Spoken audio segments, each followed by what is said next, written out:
Alright guys, welcome to your 18th HTML5, and this is kind of like a CSS3 tutorial too. And in this tutorial we're going to be going over some more tricks. So the very first thing I want to do is get rid of this reverse, because if we don't, it's just going to mess up our future examples. So now that we deleted that, you're probably thinking, okay, so I already know how to have them in normal order and also have all the children in reverse order, but what if I wanted to kind of customize the order of it? Well, you can do that too. It doesn't either have to be normal or reverse. You can give each one of these boxes a custom position, and it's a whole lot easier than, adjusting the top, left, right margins. You do it saying this. You need your WebKit right now because, of course, browser compatibility crap. Box, and make sure I'm spelling this right, ordinal, ordinal minus group. And say we want kid 1 to appear in the third position. So remember, we got 4 positions to work with. This is the first one, second, third, and fourth. So we'll put kid number 1 in the third position, and I'm just going to go ahead and copy this, make sure I typed all that right. Kid number 2 can be in the, I don't know, second, well, no, he's already in second. 3, 1, 4, and what do we have left? 2. So now if we go ahead and save this and take a look at our website, kid, okay, I forgot this already. Kid 1 is in the third position, kid 2 is in the first position, kid 3 is in the fourth position, which is the last position, and kid 4 is in the third position, just like that. So again, even though these are little boxes, these would be sections of your website that you could position accordingly. So again, how would this be useful? Say you had this awesome website laid out and you wanted to move an entire section. Maybe you wanted to swap sections. Well, it's as easy as changing 2 numbers other than calculating all this weird math crap. It's going to make your life 1,000,000,000 times easier. 1,000,000,000 times? Really? That much easier? Yes. So I guess we can go ahead and keep that position for this next tutorial, or excuse me, not this next tutorial, this next little mini lesson. Say we wanted to not only customize the position of these let me think how I'm going to say this. Take a deep breath, Bucky. Okay, not only do we want to customize the order that these sections appear, but we also want to customize the position as well. See how these are all left aligned? Maybe we want to put them all in the middle or the right hand side. So how do we do that?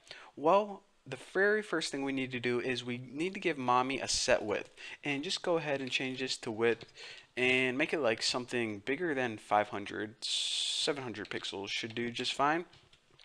So now we need to give each of these kids a set width. So I'm going to change all of their widths to, let's see, we got to account for padding and margin. So let's go ahead and change these to like 60, I guess. 60 pixels. So I'm just going to go ahead and copy this so all my kids are 60 pixels. 60, 60, and 60. Now let me just go ahead and save and refresh this beast and check it out. Now you see, okay, each of these kids are 60 pixels, and once we add all the padding and margins and stuff, it takes about 2/3 of the parent. However, you're saying, okay, that's nice, but I want these to appear in the center of the website. They look kind of weird when my sections are all on the left-hand side like that. So how can I center these? Well, what we need to do is we need to go up to this mommy, and we need to add a property called box pack. Pretty much, how are your children packed together in the parent? This is kind of like a line, but I guess a line was already taken. So you need WebKit minus box minus pack, and I'm just going to add center right there before I tell you guys the other properties. So let me go ahead and refresh this and check it out.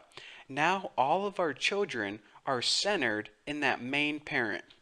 In the other properties, you might think left and right, but it's actually start and end. Let me go ahead and fix this right now.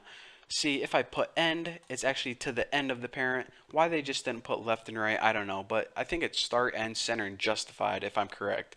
So anyways, that's that. And one other thing I want to go over before I didn't even think I was going to have time for this, but let's go ahead and delete that.